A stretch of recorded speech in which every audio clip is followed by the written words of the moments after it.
sitting here with David Williams Sr. and Karl Spickelmier and a few other shuffleboard buddies, and just telling stories. And these two guys have known each other for, I'm not sure how long, but I'd like to know. Any recollection of when you guys 84 at least. I think I met you in 1981 at, weren't you? Oh, yeah, at the Black Cat. Little series of Yeah, shuffleboard. I went to Black Cat maybe 80 or 81. That was the first tournament I'd ever been to. Yep. And I shot with Bill English. He was a card. Yeah. Remember Bill? Oh, yeah. He was the commentator. That's what I was going to remember. He was, Yeah. I was a commentator for a while, but they cut me out. I was so good. never made the final hit, you know.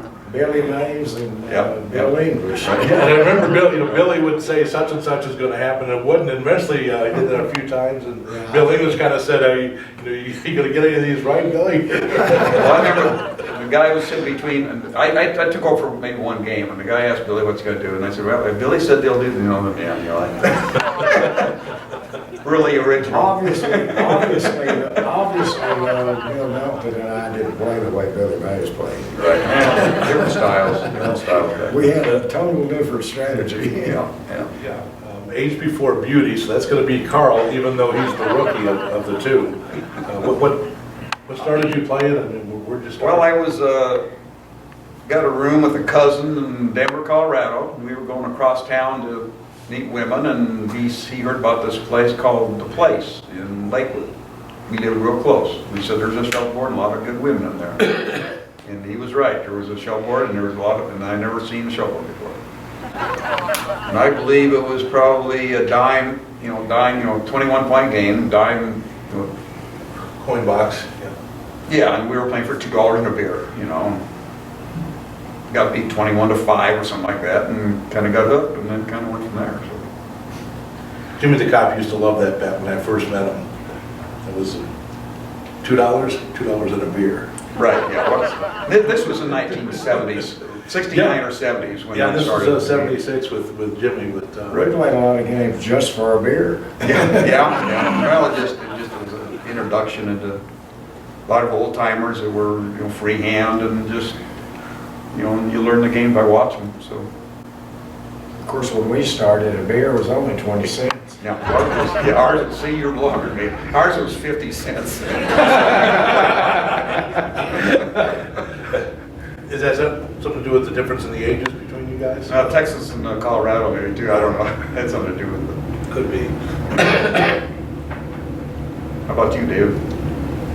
When did you start?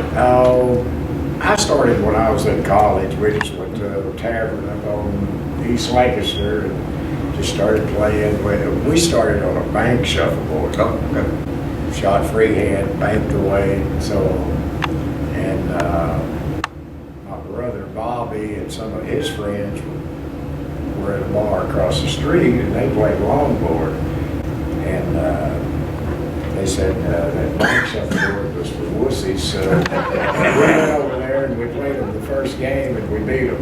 And horse collar was for wussies. Somebody told you that it wasn't, right? You were a horse collar player. Yeah, He was a horse collar horse player. collar. Until Bill Melton.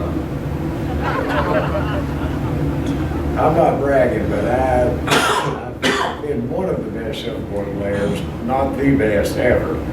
But I do believe that at one time I was the best horse collar player in the world. Well, I'm sure you were. You're not going to get any arguments from anybody Well, about that. credit because Bill Melton got you the shuffleboard instead of horse collar. Yeah.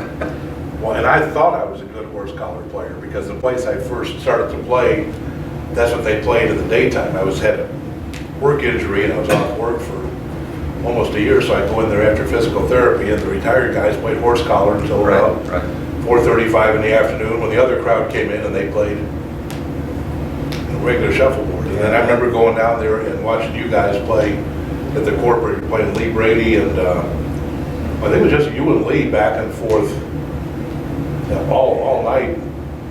One time, and I just saw so many frames where there were multiple hangers. It just blew my mind. That just throwing those big threes up there and splitting them into 2-4s. And you didn't have much of a chance if you didn't go out into the damn place. Yeah. Well, yeah, Lee was not a slouch either. But, Billy was a hell of a horse collar player. Lee was, and Bill was. yeah, no surprise there. Bobby B likes telling a story about Billy Mays. Bobby, you know who the best horse collar player of all time was? No, Billy, who? Me. Oh, no doubt about that.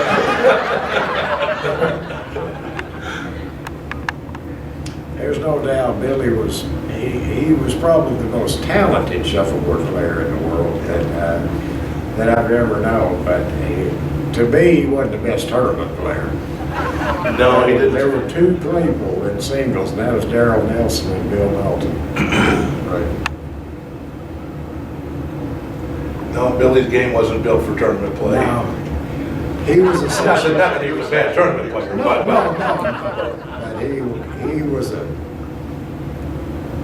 he'd rather make a shot and be applauded and lose the game than win the game. absolutely.